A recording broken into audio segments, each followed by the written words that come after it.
নমস্কার বন্ধুরা, আমি অরুণাব আর আশা করি সবাই খুব ভালো আছেন। আজকের এই ভিডিওটা যখন বানাচ্ছি তখন অলরেডি বাজেট ওভার হয়ে গেছে এবং তারপর দাঁড়িয়ে যে ইম্পর্টেন্ট জায়গাগুলো তৈরি হচ্ছে সেইগুলোকে নিয়ে আমরা আলোচনা করব। এবং এমন একটা কোম্পানি নিয়ে আজকে আলোচনা করব যেটা দেখা যায় 14টা কোয়ার্টারে, প্রায় লাস্ট 14 কোয়ার্টারে সেখানে কিন্তু কনসিস্টেন্ট এবিটটা গ্রোথ করেছে, যেটা একটা রেকর্ড তৈরি করেছে। সেরকম কোম্পানি নিয়ে আলোচনা করবো এবং আমাদের পুরোনো ভিডিওতে আমরা আলোচনা করেছিলাম এমন একটা কোম্পানি যেটা লস মেকিং কোম্পানি, সেটা এখন কিন্তু যথেষ্ট ভালো রেজাল্ট করে এই প্রথমবার তারা প্রফিট করলো এবং সেখান থেকে কেন সেটা আলোচনা করেছিলাম এবং আজকে তার ইম্পর্টেন্স কোথায়। এবং তার সাথে প্রথমে যেটা দেখবো, নিফটির একটুখানি জায়গাটা ভালো করে বুঝবো, নিফটি এখন কোন লেভেলে রয়েছে।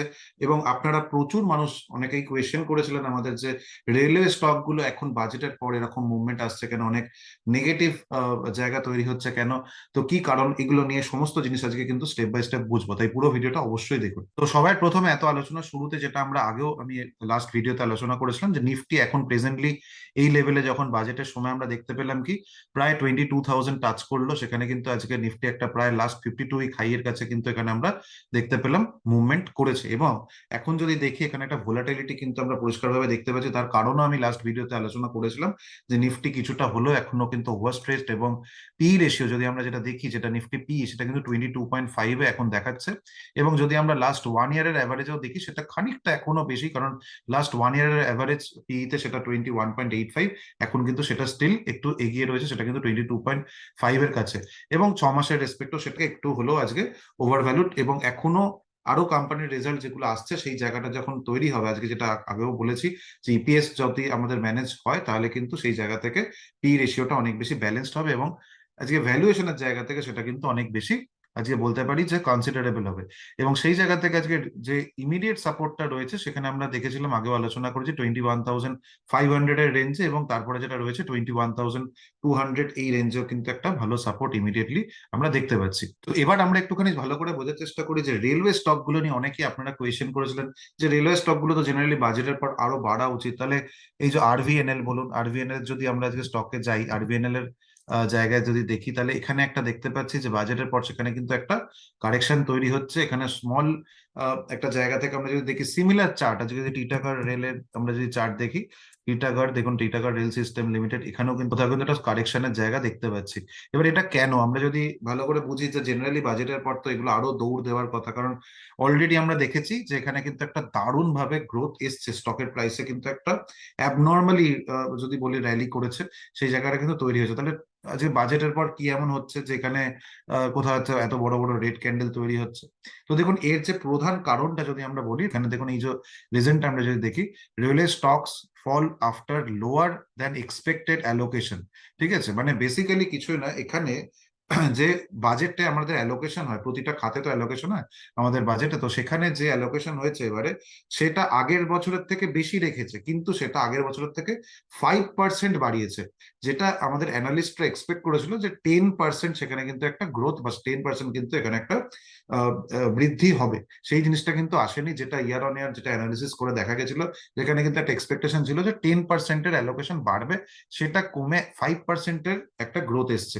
এবং যার ফলে এই যে রেলওয়ে স্টক গুলো আজকে রয়েছে, এই যে রিলেটেড স্টক গুলো রয়েছে, সেখানে কিন্তু কোথাও একটা অ্যাডভার্স এফেক্ট এখানে সেন্টিমেন্টাল কারণে একটা দেখা যাচ্ছে। তো এবার যদি আমরা একটু ফান্ডামেন্টাল পার্টটা খেয়াল করি, এরকম রেলওয়ে স্টক গুলো যেগুলো রয়েছে সেখানে কি চেঞ্জেস আমরা দেখতে পাচ্ছি বা কি এখন পজিশনে দাঁড়িয়ে আছে, সেটা একটু বোঝার চেষ্টা করি। কারণ এখন এই সময় দাঁড়িয়ে আমরা যদি দেখি যে এরকম কোনো একটা সেন্টিমেন্টাল কারণে কোনো ফল এসছে, ঠিক আছে, সেটা তো হতেই পারে, বাজেটের পর এরকম জিনিস আমরা দেখতেই পাই, কিন্তু ওভারঅল ফান্ডামেন্টাল জায়গাটাও কি রয়েছে। তো দেখুন, আজকে আমরা সিম্পল ইরকন, যে ইরকন ইন্টারন্যাশনাল কোম্পানিটাতে যদি যাই, তো এখানে যদি আমরা একটু ভ্যালুয়েশনের পার্টটা দেখি, দেখুন পি রেশিও যদি দেখি, বা আজকে আমরা সবচেয়ে ভালো প্রাইস টু বুক ভ্যালু যদি দেখি, দেখুন প্রাইস টু বুক ভ্যালু গ্রোথে আমরা লাস্ট 5 ইয়ার্স এর, এখানে চার্টটা খোলা আছে, যদি সিম্পল এখান থেকে আপনি দেখেন চার্টটাতে, একটা 5 ইয়ার্স এর চার্টে রিসেন্টলি কিন্তু একটা স্পাইক এসছে। ঠিক আছে, যেটা কিন্তু এখান থেকে আমার খুব পরিষ্কার ভাবে দেখা যাচ্ছে, একটা স্পাইক কিন্তু এখান থেকে লক্ষ্য করা যাচ্ছে। সিমিলারলি যদি আমরা আইআরএফসি চার্টেও যাই, প্রাইস টু বুক ভ্যালু যদি আমরা দেখি, প্রাইস টু বুক ভ্যালু তো দেখুন, যেটা লাস্ট 5 ইয়ার্সে যেটা কোনোদিন হয়নি, সেটা কিন্তু এখানে একটা স্পাইক দেখা যাচ্ছে। ঠিক আছে, এবার আমরা জানি কি এখানে একটা ভালো অর্ডার, যে অর্ডার ভ্যালু রয়েছে সেখানে একটা গ্রোথ এসছে, এবং এদের সেই জায়গা থেকে আজকে কিন্তু একটা সেন্টিমেন্টাল জায়গা কিন্তু তৈরি হয়েছে, এবং যেখানে আজকে স্টক গুলো কিন্তু ভীষণভাবে র্যালি করেছে। আমরা যদি খেয়াল করি লাস্ট 1 বছরের মধ্যে, এখান থেকে যদি দেখি লাস্ট 1 বছরে এই স্টকটাকে দেখুন, এখানে মানে সেখানে খুব অ্যাবনর্মাল র্যালি যেটাকে বলা চলে। আজকে যদি আমরা সিম্পল এখান থেকে ক্যালকুলেট করেও দেখি, তার মানে এখান থেকে দেখতে পাচ্ছেন প্রায় 563% এখানে আমরা দেখতে পাচ্ছি একটা রিটার্ন জেনারেট করেছে, যেটা খুব অ্যাবনর্মাল। আজকে যে কোনো কোনো একটা স্টক যদি এতখানি র্যালি করে লাস্ট 1 বছর বা 1.5 বছর 2 বছরের স্প্যানে, সেটা কিন্তু ভীষণভাবে অ্যাবনর্মাল। তো তাহলে এই জায়গা থেকে ভ্যালুয়েশন যে এতখানি স্পাইক করেছে, তাহলে আমি একটা সিম্পল জিনিস দেখছিলাম যে আজকে যারা মার্কেট লিডার, ধরুন আমি একটা সিম্পল এখানে কোনো সিমিলার স্টকের কম্পারিজন নিয়ে নি, আমি জাস্ট এইচডিএফসি ব্যাংক আর আইআরএফসি কে অ্যাড করেছি আমি এটা দেখার জন্য। জাস্ট এখানে কিন্তু আমি আবারও বলছি সিমিলার ইয়েতে নয়, এরা কিন্তু সিমিলার কোনো রকম সেগমেন্টের কোম্পানি নয়, কিন্তু আমি জাস্ট এটা বোঝার চেষ্টা করছি মার্কেট ক্যাপিটালাইজেশন যদি দেখি, এখানে কিন্তু এইচডিএফসি ব্যাংক স্টিল একটা জায়েন্ট কোম্পানি। এখানে হতে পারে রিসেন্টলি কোনো ফল এসছে বা ঠিক আছে, সেগুলো তো থাকেই, বাট সেই স্টিল এখানে কিন্তু আজকে জানি এইচডিএফসি ব্যাংক একটা জায়েন্ট কোম্পানি। যদি আমি সেখান থেকে একটু চেক করি যে এর প্রাইস টু বুক ভ্যালু যদি দেখি, প্রাইস টু বুক ভ্যালু দেখুন আজকে একটুখানি এখানে যদি তলায় যাই, এই যে প্রাইস টু বুক ভ্যালু দেখুন, এখানে price to book value IRFC price to book value যেখানে 4.63, সেখানে এইচডিএফসি ব্যাংকের প্রাইস টু বুক ভ্যালু হচ্ছে 2.79।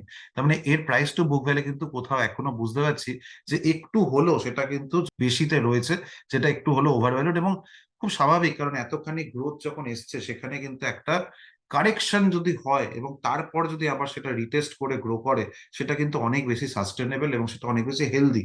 তো এখন যারা যারা নতুন ভাবে পজিশনে এন্ট্রি নিতে চাইছেন, আমি অলওয়েজ আমার পার্সোনালি যেটা মনে হয় যে আরো যদি কিছু কারেকশনের পর আমরা কোনো ভালো লেভেলে এটাকে পাই, তাহলে সেটাতে কিন্তু নেওয়াটা অনেক বেটার। রাদার এখনই অ্যাগ্রেসিভলি একটু কমছে বলি আবার কিনে ফেলার জায়গাটা না দেখে, একটু কারেকশন হওয়ার পর সেখানে নিলে কিন্তু সেটা অনেক বেশি বেটার ডিসিশন হওয়ার জায়গা তৈরি হতে পারে। এবার এই সময় দাঁড়িয়ে নেক্সট যে স্টকটার কথা আলোচনা করছি, সেই কোম্পানিটা কিন্তু আমরা এর আগে আমাদের যে দিওয়ালির সময় ভিডিওতে আলোচনা করেছিলাম, 4খানা স্টক নিয়ে বলেছিলাম। তার মধ্যে এই একটা কোম্পানি ছিল যেটা কিন্তু একটা লস মেকিং কোম্পানি ছিল সেই সময় দাঁড়িয়ে, আপনারা অনেকেরই মনে আছে। এই যে ভিডিওটাতে আমরা 4টে স্টকের কথা বলেছিলাম দীপাবলিতে পোর্টফোলিও আলোকিত করতে পারি শেয়ারগুলো, যেখানে JSL Jindal stainless limited, এলিকান, Pricol আর ডেলিভারি, এই 4টে স্টকের কথা বলেছিলাম। ডেলিভারি বাদ দিলে বাকি 3টে স্টক কিন্তু এখন মোর দ্যান 30% রিটার্ন জেনারেট করেছে। আপনারা চাইলে ভিডিও এখানে দেখতেই পাচ্ছেন, 2 মাস আগের এই ভিডিও এখানে দেখাচ্ছে, অলরেডি আমাদের রয়েছে। সেই জায়গা থেকে ভিডিওতে গিয়ে যদি পরিষ্কারভাবে দেখেন, ডেলিভারি একমাত্র স্টক যেটা কিন্তু সবচেয়ে রিস্কি স্টকের কথা বলা হয়েছিল, এবং সেখানে তখন দাঁড়িয়ে সেই কোম্পানিটাকে যখন লস আজকে কিন্তু কনস্ট্যান্টলি পোস্ট করছিল, তাদের বিজনেস মডেলে কি চেঞ্জ আসছিল, যেখানে কিন্তু আমরা একটা জিনিস হাইলাইট করেছিলাম যে সেখান থেকে এই কোম্পানিটা আস্তে আস্তে করে একটা প্রফিটেবলের জায়গায় তৈরি হতে পারে। তো এই জিনিসটাকেই কিন্তু আমরা এবারে দেখতে পেলাম যে রিসেন্ট কোয়ার্টার রেজাল্ট যেখানে এসছে, সেই রিসেন্ট কোয়ার্টার রেজাল্টে কিন্তু এখান থেকে খুব পরিষ্কার ভাবে দেখা যাচ্ছে কি, দেখুন এখানে যে রিসেন্ট কোয়ার্টার রেজাল্ট এসছে সেটা কিন্তু যথেষ্ট ভালো রেজাল্ট করেছে। আমরা যদি দেখি 2022-এর যে ডিসেম্বরের রেজাল্ট আছে, সেখান থেকে একটা দারুণ গ্রোথ। এবং কোম্পানির যদি আমরা সবচেয়ে ভালো দিক যেটা হচ্ছে এদের হাইলাইটিং দিক, এই দেখুন কোম্পানি আজকে এদের প্রফিট পোস্ট করেছে, নেট প্রফিট, ফার্স্ট টাইম এটা আজকে নেট প্রফিট কিন্তু পোস্ট করেছে, যেটা কিন্তু এদের কাছে একটা বড় জায়গা। এবং আজকে আরেকটা জিনিস যেটা খুব ইম্পর্টেন্ট, সেটা হচ্ছে অপারেটিং প্রফিট মার্জিন, যেটা অপারেটিং প্রফিট মার্জিনও কিন্তু এখানে দেখা গেছে এটা অনেকখানি ইমপ্রুভ করতে পেরেছে, 5% অপারেটিং প্রফিট মার্জিনে কিন্তু চলে এসছে। তো এই জায়গাটা এবার আমাদের দেখতে হবে। দেখুন অবভিয়াসলি আমরা একটা কোম্পানি একটা পার্টিকুলার কোয়ার্টার রেজাল্টে দেখে তো আমরা খুব বেশি কিছু বলতে পারি না, বাট ডেফিনেটলি যেটা সবচেয়ে ইম্পর্টেন্ট যে এখন এই কোম্পানিটা এই প্রফিট যে জায়গাটা তৈরি করছে সেটাকে ধরে রাখতে পারছে কিনা, অ্যাজ লাইক জোম্যাটো, যেটা জোম্যাটোর কিন্তু সিমিলার প্রবলেম ছিল, সেই মডেল নিয়ে আমরা আলোচনা করেছি, এবং সেটাও কিন্তু আজকে দেখা গেছে কোথাও এটা ভালোভাবে জায়গা তৈরি করেছে। এবং রিসেন্টলি আমরা যদি এই কোম্পানির পেছনে যে যে জিনিসগুলো কাজ করেছে যদি আমরা সেটাকে একটু দেখি, দেখুন এখানে কোয়ার্টার অন কোয়ার্টার আমরা যদি ইয়ার অন ইয়ার দেখি, এই যে Q3 2022-এ এবং Q3 2024-এ যদি আমরা দেখি, এখানে কিন্তু প্রত্যেকটা জিনিস পিনকোড রিচ থেকে শুরু করে আজকে যে জায়গাগুলোতে গ্রোথ হওয়া দরকার, একটা লজিস্টিক্স কোম্পানিকে যে জায়গাগুলোতে গ্রোথ হওয়া দরকার, কারণ দেখুন আজকে যত রাস্তাঘাট বেটার হবে তত লজিস্টিক্স কোম্পানি কিন্তু গ্রো করানোর চেষ্টা করবে, কারণ এটা একটা ইনফ্রাস্ট্রাকচারের পার্টে কিন্তু আসছে। ঠিক আছে, তো এই জিনিসটা কিন্তু আজকে পরিষ্কারভাবে দেখতে পাচ্ছি খুব সুন্দরভাবে কোম্পানিতে একটা অর্গানিক গ্রোথ কিন্তু কোম্পানি মেনটেন করছে, এবং যে কারণে এই রেজাল্টটাকে কিন্তু তারা আজকে অ্যাচিভ করতে পেরেছে। এবার যেরকম বললাম, এটাকে কিন্তু দেখার যে কতটা ধরে রাখতে পারছে। আর যদি আমরা এই কোম্পানিটার প্রাইস টু বুক ভ্যালুর সাথে একটুখানি দেখি, এর যে কম্পিটিটর কোম্পানি ব্লু ডার্ট রয়েছে, তো ব্লু ডার্টের থেকে দেখুন এর প্রাইস টু বুক ভ্যালু যদি দেখি, ব্লু ডার্টের প্রাইস টু বুক ভ্যালু এখনো কিন্তু সেটা রয়েছে 12-এর রেঞ্জে, 12.48, সেখানে এর রয়েছে 3.48, যেটা কিন্তু অনেকখানি কম। এখনো কিন্তু সেই জায়গা কোম্পানির মধ্যে রয়েছে।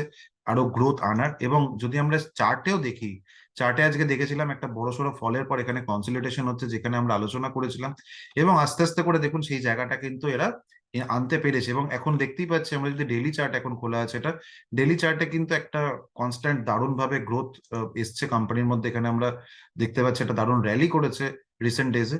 তো এক্ষুনি আমরা লাফালাফি করে যদি নিতে যাই, তাহলে আবারও বলছি এটা হয়তো খুব একটা ভালো ওয়াইজ ডিসিশন হবে না, বাট রাদার আমরা ওয়েট করবো যে একটু জিনিসটা যদি রিটেস্ট করে, রিটেস্ট করার পর যদি নেওয়ার জায়গা থাকে, এবং অবশ্যই আমরা যদি দেখি যে এটাকে যে রেজাল্টটা এরা করেছে সেটাকে আরো ভালো গ্রোথ আনতে পারছে কনসিস্টেন্ট বেসিসে, তাহলে ডেফিনেটলি এখান থেকে কিন্তু একটা ভালো জায়গা তৈরি হওয়ার সম্ভাবনা থাকছে। এরপর এই সময় দাঁড়িয়ে নেক্সট যে কোম্পানিটার কথা আলোচনা করছি, সেই কোম্পানিটাকে নিয়ে কিন্তু এর আগে আমরা আলোচনা করেছি যখন, তার থেকে এখন প্রায় 3 টাইমস, মানে প্রায় 300% রিটার্ন কিন্তু জেনারেট করেছে। এবং এখনো কোম্পানিটার মধ্যে দারুণ ভাবে পোটেনশিয়াল দেখা যাচ্ছে। দেখুন, আমি একটা ক্লাসিক এক্সাম্পল দিচ্ছি কত ভালোভাবে কোম্পানির মধ্যে ফান্ডামেন্টাল চেঞ্জেস এসছে এবং তার সাথে প্রাইস র্যালি করেছে।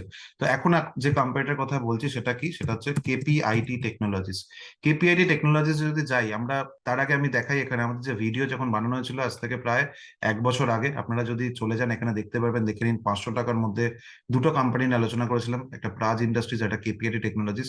এবং এই কেপিআইটি টেকনোলজিস 504 টাকা তখন দাম চলছিল। এখন যদি এর দাম দেখেন, এখন দাম চলছে 1577 টাকা। তো এখানে পরিষ্কারভাবে বোঝা যাচ্ছে কোম্পানির মধ্যে কি গ্রোথ এসছে, মানে প্রাইসের দিক থেকে যদি আমরা খেয়াল করি। এবং সেটা কেন, সেটার পেছনে যদি আমরা কারণ দেখতে চাই, তাহলে সবচেয়ে যেটা ভালো দিক আমি যদি দেখাই, এখানে দেখুন যেটা আমি বললাম যে লাস্ট 14 কোয়ার্টার্সে কনজিকিউটিভলি একটা স্টেডি এবিটটা গ্রোথ এসছে। দেখুন এখানে যে অফিসিয়াল যে প্রেজেন্টেশন এসছে, আমি সেখান থেকে খুলে দেখাচ্ছি কেপিআইটির। আমি এখান থেকে জাস্ট আপনাদের সুবিধার্থে দেখাই, এটা কিন্তু একদম অফিসিয়াল ডকুমেন্ট থেকে দেখাচ্ছি। তো এই জায়গা থেকে আমি যদি খেয়াল করি, এই যে ডেটাটা, এটা কিন্তু ভীষণভাবে ইম্পর্টেন্ট, কারণ একটা কোম্পানির কাছে এটা ভীষণ চ্যালেঞ্জিং যে এই কনজিকিউটিভ যত কোয়ার্টার আসছে সেখানে গ্রোথটা মেনটেন করা এবং স্টেডিলি গ্রো করা, সেই জায়গাটা কিন্তু এখানে ধরে রাখতে পেরেছে। এবং যে কারণে আজকে যদি আমরা এই কোম্পানির যদি একটুখানি ডিটেলসে যাই, একটুখানি দেখুন আজকে কোয়ার্টারলি রেজাল্টে যদি খেয়াল করি, কোয়ার্টারলি রেজাল্টে দেখুন আজকে অপারেটিং প্রফিট মার্জিন সেখানে মেনটেন করেছে। এবং সেখান থেকে যদি আমরা দেখি যে অপারেটিং প্রফিট, সেটাও কিন্তু একটা স্টেডি গ্রোথ আমরা পরিষ্কারভাবে দেখতে পাচ্ছি, দেখেছেন। এবং নেট প্রফিটও কিন্তু একটা স্টেডি গ্রোথ আমাদের রয়েছে। সেই জায়গাটা কিন্তু সবচেয়ে ইম্পর্টেন্ট, একটা কোম্পানির কাছে ভীষণ চ্যালেঞ্জিং, ঠিক আছে। এবং যে কারণে আজকে আমরা দেখতে পাচ্ছি এরকম একটা মারাত্মক রিটার্ন কিন্তু এই কোম্পানি জেনারেট করেছে। পরিষ্কারভাবে দেখতে পাচ্ছি কোম্পানি কোথায় ছিল প্রাইস, এবং সেখান থেকে কোথায় আজকে র্যালি করছে। তো এটা কিন্তু একটা ক্লাসিক এক্সাম্পল। এই যে আমরা ডেলিভারি নিয়ে আলোচনা করলাম, দেখুন ডেলিভারি এখন একদম আর্লি স্টেজে, এখনই আমরা এটা দিয়ে আজকে ইনভেস্ট করে বসে গেলাম আর আমি দেখলাম না, সেটা তো নয়। তো স্টক মার্কেটে এটাই সবচেয়ে চ্যালেঞ্জিং দিক, যে আমরা কনস্ট্যান্টলি আমাদেরকে ফলো করতে হয়, আমাদেরকে দেখতে হয়। বিকজ আপনি অন্য একটা কোম্পানির ওপর, বা আমরা যখন অন্য একটা কোম্পানির ওপর ইনভেস্ট করছি, সেখানে যখন ইনভেস্ট করছি কেন, যাতে বেটার রিটার্ন জেনারেট করতে পারি। তো এর যে ম্যানেজমেন্ট, কিভাবে চলবে না চলবে, কত প্রফিট করবে, কত রেভিনিউ করবে, সেটা আমাদের কারোর হাতে নেই। সেটা আমাদের কিন্তু ডেটাটা যেটা তৈরি হচ্ছে, কোম্পানি কেমন চলছে এবং সেই ডেটাটা যেরকম তৈরি হচ্ছে, সেই অনুযায়ী আমাদের দেখে আমাদেরকে ডিসিশন নিতে হবে যে হ্যাঁ, এখানে আমরা ইনভেস্টেড থাকবো, নাকি আরো ইনভেস্টমেন্টের পরিমাণ বাড়াবো, নাকি এখান থেকে ইনভেস্টমেন্ট তুলে নেবো। তো এটাই হচ্ছে একটা ক্লাসিক এক্সাম্পল। তো আমি আর এখানে ভিডিওকে বেশি বড় করে জিনিসটাকে ইয়ে করছি না, ভেতরে ঢুকছি না, বাট জাস্ট টেকনিক্যাল চার্টে যদি আমরা যাই, কেপিআইটি টেকনোলজিস, দেখুন কেপিআইটি এখন এই জায়গাতে একটা দারুণভাবে কনসলিডেশন হয়েছে। এর আগে তো আমরা দেখলামই একটা স্টেডি র্যালি, যেটাকে বলে একটা হায়ার হাই ফরমেশনে কনস্ট্যান্টলি স্টেডি র্যালি হয়েছে। আবার এই রেঞ্জে যদি আমরা দেখি, 1500 রেঞ্জে কিন্তু বেশ কিছুদিন ধরে একটা কনসলিডেশন চলছে। এবং এখন এই রেজাল্ট যখন হয়েছে, আমরা সেই জায়গা থেকে দেখতে পারি এখন লাস্ট ডেতে কিছু ভলিউমও কিন্তু এখানে ঢুকেছে। তো এটা কিন্তু একটা পজিটিভ জায়গা বটেই। এর সাথে আরেকটা জিনিস খুব ইম্পর্টেন্ট, যেটা না বললেই নয়, ভিডিও হয়তো বড় করতে চাই না, বাট স্টিল কিছু জিনিস না বললেই নয়। দেখুন কেপিআইটির যদি আমরা একটু শেয়ার হোল্ডিং প্যাটার্নে চলে যাই, কেন এই প্রাইসটাকে ধরে রাখতে পারছে। আজকে তো প্রাইসে ফল চলে আসতেই পারতো, বাট দেখুন এখানে যদি আমরা খেয়াল করি, দেখুন এফআইআই কিন্তু একটা স্ট্রং হ্যান্ড ধরে রাখছে। এফআইআই তাদের পজিশন কিন্তু, যদি ডিসেম্বরে আমরা রেজাল্ট এটা দেখি, ডিসেম্বর 2023, সেখানেও দেখতে পাচ্ছি এফআইআই কিন্তু তার পজিশন বাড়িয়েছে, ঠিক আছে। এবং সেটা কিন্তু আমরা পরিষ্কারভাবে দেখতে পাচ্ছি, একটা গ্রো কিন্তু এখানে করছে, যে কারণে কোম্পানি আজকে কিন্তু তাদের যে প্রাইসটা, স্টক প্রাইসটা, সেটা ধরে রাখতে পেরেছে। এবং ডেলিভারিতেও যদি আমরা যাই না, আরেকটা জিনিস দেখাই তাহলে বুঝতে পারবেন। ডেলিভারিতেও যদি আমরা যখন আলোচনা করছিলাম, তাহলে ডেলিভারির এই জায়গাটা কি রয়েছে, এখানে দেখুন ডেলিভারিতে যদি যাই শেয়ার হোল্ডিং প্যাটার্নে, ডিআইআই আজকে কনসিস্টেন্টলি কিন্তু একটা আজকে তাদের যে পজিশন সেটা কিন্তু বাড়াতে থাকছে। দেখতে পাচ্ছেন এখানে যেটা আজকে 2022-এ 6.83% ছিল, সেটা আজকে বেড়ে গিয়ে প্রায় 17.02%। এবং রিসেন্টলি যদি আমরা দেখি ডিআইআই এর আজকে হোল্ডিং এ, এখানে দেখুন মিরা অ্যাসেট অলরেডি এখানে প্রায় 3.96% তাদের স্টেক বাড়িয়েছে এই ডিসেম্বরে। ঠিক আছে, তার মানে কোথাও বোঝা যাচ্ছে কি যে এই কোম্পানিগুলোর উপর কিন্তু ফোকাস আছে। সেই জন্যই কিন্তু আমরা এমন ভাবে কাজ করব না স্টক মার্কেটে যেখানে আমরা, দেখুন আমরা জানি যে এই ডিআইআই এফআইআই এরা হচ্ছে বিগ ফিশ। এরা আজকে যেদিকে ট্রেন্ড সেট করছে আমাদেরকে কিন্তু সেই জায়গাটা খুব ভালো করে বুঝতে হবে, সেটাকে খেয়াল রাখতে হবে। ঠিক আছে, নেক্সট যে কোম্পানির কথা বলবো সেটাও কিন্তু আমাদের ভিডিওতে আলোচনা করা হয়েছে, এবং সেই কোম্পানিটা আপনারা অনেকের প্রিয়, সেটা হচ্ছে টাটা মোটরস। টাটা মোটরস কে কেন এখন আলোচনা করছে, দেখুন টাটা মোটরস আমরা ভিডিও যখন বানাই তখন এটা স্টক অফ দ্য ইয়ার হতে পারে বলে এই ভিডিওটাকে যখন ডিটেলসে করেছিলাম তখন এর দাম ছিল, পরিষ্কার দেখতে পাচ্ছেন, 516 টাকায় দাম ছিল। আপনারা চাইলে আমাদের ভিডিও দেখে নিতে পারেন, 8 মাস আগে ভিডিওটা গেছিল। এবং 516 টাকায় যখন দাম ছিল, আজকে এই স্টকটা র্যালি করেছে, পরিষ্কার ভাবে দেখতে পাচ্ছি দেখুন কত সুন্দরভাবে র্যালি করে আজকে প্রায় 878 টাকার কাছে এখন দাম চলছে। তার মানে এটা খুব পরিষ্কার ভাবে দেখা যাচ্ছে কোম্পানির একটা স্টেডি গ্রোথ এখানে এসছে। এবং তার পেছনে কি কোনো রিজন রয়েছে? হ্যাঁ, নিশ্চয়ই রয়েছে, ফান্ডামেন্টাল রিজন রয়েছে। সেটাকে আমরা আগেও যেমন দেখেছিলাম, এবং সেটাকে কোম্পানি দারুণভাবে মেনটেন করতে চলেছে। এবং সেটা দেখুন আজকে এই যে টাটা মোটরস দেখা গেল কি মারুতি সুজুকির থেকেও হাইয়েস্ট ভ্যালুড কোম্পানিতে আজকে চলে এসেছে, মার্কেট ক্যাপিটাল ওয়াইজ সেখানে কিন্তু হাইয়েস্ট ভ্যালুড কোম্পানিতে চলে এসেছে। সেটাও আমরা আমাদের পেজ থেকে পোস্ট করেছিলাম, আপনারা অনেকেই হয়তো দেখেছেন। এবং এই জায়গাতে কোয়ার্টার গ্রোথ দেখতে পাচ্ছেন, ডিসেম্বরের রেজাল্ট এখানে পরিষ্কারভাবে দেখা যাচ্ছে কি যে এই কোম্পানির যে রেজাল্ট এসছে লাস্ট কোয়ার্টারের রেসপেক্ট একটা দারুণ গ্রোথ কোম্পানি কিন্তু করে চলেছে। অপারেটিং প্রফিট মার্জিনে একটা সুন্দর গ্রোথ আছে। যদি আমরা নেট প্রফিটে যাই, সেখানে দেখুন নেট প্রফিটে কতখানি গ্রো করেছে দেখতে পাচ্ছেন। এবং কোম্পানি ইপিএস এ গ্রোথটা দেখুন, ইপিএস এ আজকে 21.14, মানে খুবই ভালো জায়গায় কিন্তু এখন কোম্পানির জায়গাটা দেখা যাচ্ছে। এবং এর আগে আমরা, যদি আপনারা না দেখে থাকেন এই ভিডিওটাকে অবশ্যই আমি বলবো একবার দেখে নিন। আমি চাইলে এখানে ভিডিও ডিসক্রিপশনে যদি দেওয়া সম্ভব হয়, কারণ এর কি জায়গাতে চেঞ্জ আসছিল সেটা কিন্তু আলোচনা করা হয়েছিল। জ্যাগুয়ার ল্যান্ড রোভার এই বিজনেস এখানে কোথায় কতটা ভ্যালু তাদের ইম্প্যাক্ট ফেলছিল, এই প্রত্যেকটা জিনিস নিয়ে কিন্তু আলোচনা হয়েছে। এবং দেখুন আমি আবারও বলছি, কেন আমি বলছি আমাদের পুরোনো ভিডিও রেফারেন্স, কারণ ইটস অলওয়েজ ডিফিকাল্ট যে আপনি আগে থেকে অ্যানালিসিস করা। দেখুন স্টক মার্কেট এত সোজা তো সাবজেক্টটা না, একটু হলেও তো কমপ্লেক্সিটি রয়েছে। তো সেখানে এই বিষয়টা কিন্তু চ্যালেঞ্জিং যে আমরা আগে থেকে সেই জায়গাগুলো বুঝতে পারছি কিনা। তো সেইটাকেই কিন্তু আমার উদ্দেশ্য থাকে যে কোনো ভিডিওতে যখনই আলোচনা করি, কিছু না কিছু যাতে আমরা জিনিস শিখতে পারি, এবং না শিখে চোখ বন্ধ করে অন্যের ভরসায় আমরা দুম করে চলে গেলাম আর স্টক মার্কেটে কিছু স্টক কিনে ফেলে আজকে রাতারাতি কিছু করে ফেললাম, এরকম কিছু ভাবনা চিন্তা রাখাটা যাতে বন্ধ করি। ঠিক আছে, so knowledge is always important, তার সাথে প্র্যাকটিস করা, এবং ভুলভ্রান্তি হবেই, বাট তার সাথে আমাদের যেন সেই ডিসিশন নেওয়ার ক্ষমতা যেন থাকে। তো এইরকমই আরো বেশ কিছু স্টক নিয়ে আলোচনা করার ইচ্ছা ছিল, বাট আজকের এই ভিডিওতে আমি আরো বেশি স্টক আলোচনা করব না, কারণ ফান্ডামেন্টাল টেকনিক্যাল এত কিছু আলোচনা করা এবং এত স্টক নিয়ে যদি আলোচনা করতে থাকি, আবারও বলেছি ভিডিওর সাইজ এত বড় হয়ে যায়, সেটা খুব একটা সম্ভবও নয় প্রত্যেকের পক্ষে দেখা বা এত কিছু আলোচনা করা একটা ভিডিওতে। সো এখানে আমি অ্যাস্ট্রাল নিয়ে আলোচনা করবো একটুখানি ছোট্ট করে, বাট তার আগে আমি এটা বলবো, আপনারা যারা যারা আমাদের নিউজ লেটারটাকে ফলো করেন তারা জানেন আমরা প্রতিনিয়ত বিভিন্ন যে আপডেট, সেটা একদম এন্টায়ার ক্যাপিটাল মার্কেট আপডেট, শুধু ওই ইকুইটি নয়, সেখানে কিন্তু ডেরিভেটিভস থেকে শুরু করে কমোডিটি, কারেন্সি, এবং এখন যে রিসেন্টলি রেজাল্ট বেরোনো, ব্লক ডিল, সেক্টরিয়াল আপডেট, সমস্ত কিছু কিন্তু একটা, এই প্রথম বাংলা ভাষায় যে নিউজ লেটার সেটা কিন্তু একটা কমপ্লিট প্রতি উইকে আমরা পাবলিশ করি। এর পেছনে প্রচুর খাটাখাটনি থাকে। আপনারা যদি একটু চোখ বোলান, একটুখানি সময় দেন, আমার বিশ্বাস কোথাও না কোথাও সেটা ভ্যালু অ্যাড হবে, কোথাও সেটা শরীরে খারাপ কিছু করবে না। তো আমার বিশ্বাস এটা কিন্তু কোথাও কাজে লাগবে। ঠিক আছে, আমরা কোনো রকম চার্জ এটার জন্য করা হয় না, সিম্পল আপনি অ্যাপটা আমাদের যেটা রয়েছে প্লে স্টোরে গিয়ে ডাউনলোড করুন। অ্যাপটা ডাউনলোড করার পরে সেখানে সাইন আপ করলেই ওখানে দেখতে পাবেন ইনভেস্ট লেটারের অপশন রয়েছে, সেখানে ইনভেস্ট লেটারটাকে আপনি দেখতে পারবেন। ঠিক আছে, এবং এখানে আপনারা যদি খেয়াল করেন প্রতিটা কোম্পানি আজকে যেগুলো দেওয়া হচ্ছে সেগুলো কিন্তু তার কোন জায়গায় দাঁড়িয়ে আছে। ঠিক আছে, যে প্রিকলের জায়গা, প্রিকল নিয়ে আমরা আলোচনা করেছিলাম, এই যে কে ফিনটেক এই কোম্পানিটা এখন যদি খেয়াল করেন, কে ফিনটেক লাস্ট উইকে আমরা দিয়েছিলাম, এখন কোথায় রয়েছে যদি খেয়াল করেন তাহলে বুঝতে পারবেন এগুলো কিন্তু প্রত্যেকটার খুব ভালোভাবে কিন্তু গ্রোথ আজকে দেখতে পেয়েছে। দেখুন লাস্ট উইকের থেকে এই উইকে কত ভালো একটা র্যালি এসছে। তো এগুলোর পেছনে দেখুন আজকে প্রত্যেক উইকে এত ভিডিও বানানো বা সবসময় এত কিছু সম্ভব নয়, আমরা সেগুলোকে চেষ্টা করি যে একটা জায়গায় যদি থাকে আলোচনার মধ্যে এটা রাখা, এবং অবশ্যই এটাকে অবজার্ভ করা। কোনো স্টক দেখে কেন আমরা দিই বা কেউই দিক সেটা নয়, বিষয়টা নিজেদের অ্যানালিসিস করার ক্ষমতা এবং নিজের ডিসিশন বুঝে নেওয়া যে হ্যাঁ কোন স্টকটা এখন নিতে পারি, কি কারণে নিতে পারি, সেটা কিন্তু ডিসিশনে আসতে হবে। তো এখন যেটা আলোচনা করছিলাম অ্যাস্ট্রালের কথাটা, যেটা বললাম, অ্যাস্ট্রাল দেখুন এই সময় যদি উইকলি চার্টে যাই, এবং এর রেজাল্টও কিন্তু অলরেডি চলে এসছে। উইকলি রেজাল্টে যদি আমরা এই যদি কোয়ার্টারলি রেজাল্টে যাই, এখানে দেখুন ডিসেম্বরের রেজাল্ট অলরেডি চলে এসছে, এবং লাস্ট ইয়ারের যে রেজাল্ট আমরা ডিসেম্বরে যদি দেখি, তার রেসপেক্টে কিন্তু একটা স্টেডি গ্রোথ কোম্পানি মেনটেন করেছে। এবং যে জায়গাতে একটা কনসলিডেশন হচ্ছে, আমরা যদি দেখি এখন অ্যাস্ট্রালের চার্টে, এটা আমি উইকলি চার্টে দেখছি, উইকলি চার্টে কিন্তু এখন একটা দারুণ কনসলিডেশন জোনে আছে। তো এখানে অলরেডি আমরা যদি দেখি 50 সাপোর্টও এখন নেওয়ার চেষ্টা করছে। তো এই জায়গা থেকে একটু আমরা এই পার্টিকুলার স্টক গুলোকে ওয়াচে রাখবো, যেগুলো অলরেডি ভালো ফান্ডামেন্টাল কোয়ালিটি রয়েছে। আবারও বলছি, ভালো ফান্ডামেন্টাল কোয়ালিটি স্টক নিলে দেখুন, বুল মার্কেটে কিন্তু মানে আবারও বলেছি, যেমন গাধা ও ঘোড়ার দামে বিক্রি হয়, সেখানে অ্যাকচুয়াল ভ্যালুয়েশন করা ডিফিকাল্ট। অনেক স্টক অনেক উপরে চলে যায়, তার কোনো কারণও খুঁজে পাওয়া যায় না। কিন্তু যদি ভালো ফান্ডামেন্টাল স্টক হয়, সেই স্টক কিন্তু ধরে থাকবে, সেই স্টক কিন্তু ঝড়ঝাপটা হলেও এতখানি ফল হওয়ার, হ্যাঁ ফল নিশ্চয়ই হয়তো কিছু হতে পারে, বাট সেই ফলগুলো কিন্তু একটা অপরচুনিটি দেবে, বা একদম সেই ক্র্যাশ করে গেল সেরকম জায়গা কিন্তু তৈরি হওয়ার সম্ভাবনা অনেক কম থাকে। সো আমরা ফান্ডামেন্টাল অলওয়েজ জোর দেবো, তার সাথে টেকনিক্যালকে আমরা পজিশনিং এর কাজে লাগাবো। তো আজকের ভিডিওকে এখানেই শেষ করার পালা। তার আগে একটা ছোট্ট কোয়েশ্চেন আপনাদের কাছে রাখবো, যেমন আমি প্রত্যেক ভিডিওতে রাখি, এই কারণে বোঝার জন্য যে আপনারা পুরো ভিডিওটা দেখেছেন, পুরো সম্পূর্ণটা বুঝেছেন। এবং আজকের ভিডিওটা একটা টেকনিক্যাল রিলেটেড কোয়েশ্চেন থাকবে। এই যে পার্টিকুলার প্যাটার্নটা আমরা দেখতে পাচ্ছি এখানে, আপনারা যদি খেয়াল করেন, এখানে একটা পার্টিকুলার প্যাটার্ন তৈরি হয়েছে।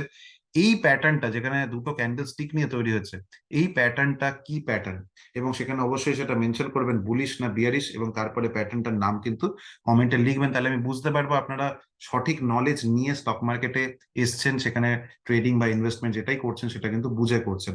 এবং যদি ভিডিওটা ভালো লাগে, একটা লাইক করতে ভুলবেন না, খুব সামান্য জিনিস এবং আরো 5টা মানুষের কাছে পৌঁছাতে পারে। এবং যদি নতুন আসেন তাহলে সাবস্ক্রাইব করতে বলবেন না। আর ভিডিওগুলো কেমন লাগছে, যদি কোনো ইনপুট থাকে অবশ্যই কিন্তু জানাবেন। যদি ভালো লাগে সেটাও জানাবেন, তাহলে অনেক বেশি মোটিভেশন কিন্তু আপনারা আমাদেরকে দেবে। আর যারা আমাদের টেলিগ্রাম চ্যানেলে এখনো জয়েন নেই, তারা কিন্তু অবশ্যই জয়েন হয়ে যান। প্রতিনিয়ত যে বিভিন্ন আপডেট, এই যে ইনভেস্ট লেটার যখন পাবলিশ হচ্ছে বা বিভিন্ন যে আপডেট, সেগুলো কিন্তু প্রতিদিন আমরা দিতে থাকি সহজ বাংলা ভাষায়, সেগুলো কিন্তু পেতে পারবেন। এখানে আমরা ফার্স্ট কমেন্টে লিঙ্কটা দিয়ে দেবো। আর যেমন বললাম, ফার্স্টে যারা প্রথমবার আমাদের ইউটিউব চ্যানেলে আসছেন, কাইন্ডলি একটু সাবস্ক্রাইব করে দেবেন, যাতে আমরা এইভাবে কানেক্টেড থাকতে পারি। সো আজকের ভিডিও এখানেই শেষ করব। সবাই খুব ভালো থাকবেন। আগামী কোনো ভিডিওতে দেখা হবে। ধন্যবাদ।